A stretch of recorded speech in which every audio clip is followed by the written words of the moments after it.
Sa mundong minsang nilukob ng kadiliman, may isang mandirigmang nagbuwis ng lahat upang ipagtanggol ang sangkatauhan. 5 taon na ang lumipas mula ng diregen ni Son Goku ang kasamaan ni Piccolo, ang dating halimaw na nagnanais sakupin ang buong mundo. Sa kanyang lakas, tapang, at puso, naibalik ang kapayapaan sa isang mundong sugatan, ngunit nananabik sa liwanag. At sa pag-ikot ng mundo, ang 5 taon ay dumaan na parang isang iglap. Ang araw ay tila laging maliwanag, ang hangin ay payapa, at ang mga batay malayang naglalaro sa ilalim ng bughaw na langit.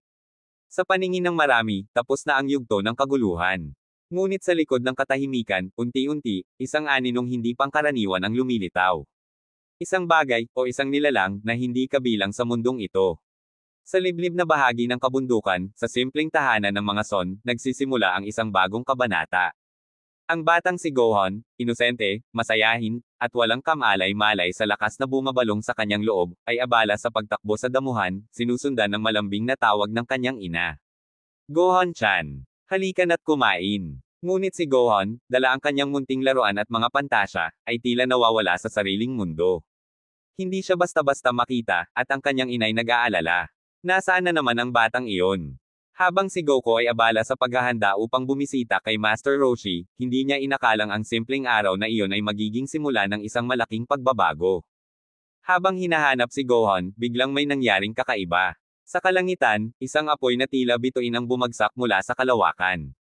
May ingay na hindi maipaliwanag. Isang puwersang parang sumisigaw sa buong kalikasan. Ano yun? Isang bulalakaw. At doon, sa gitna ng guho at usok, isang nilalang na hindi mula sa mundo ang bumangon. Matangkad, may buntot, at may mata ng isang mandirigmang sanay sa digmaan. Sa wakas, buhay nga sila. At narito si Kakarot. Si Goku ay nagtaka, Kakarot. Sino siya sa paningin ng nilalang na ito? Sa isang iglap, ipinakilala ng nilalang ang kanyang sarili. Ako si Raditz. At ako ay kapatid mo, Kakarot. Nagulantang si Goku. Ang buong pagkatao niya ay tila gumuho sa isang salita.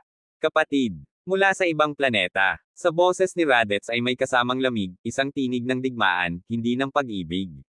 Dumating ako upang kunin ka. Ang misyon mo sa mundong ito ay dapat mo nang tuparin, sakupin ito, tulad ng dapat sana noon pa. Ngunit si Goku, hindi na ang Kakarot na kilala ni Raditz. Lumaki siyang may puso, may dangal, at may malasakit sa mundo. Hindi ko kailanman sasaktan ang mundong ito. At sa pagtanggi ni Goku, isang malupit na hakbang ang ginawa ni Raditz. Ano kaya ang mangyayari kay Goku at sa mga kasama niya? Sa part 2 natin ipagpatuloy ang susunod na Tagalog anime recap.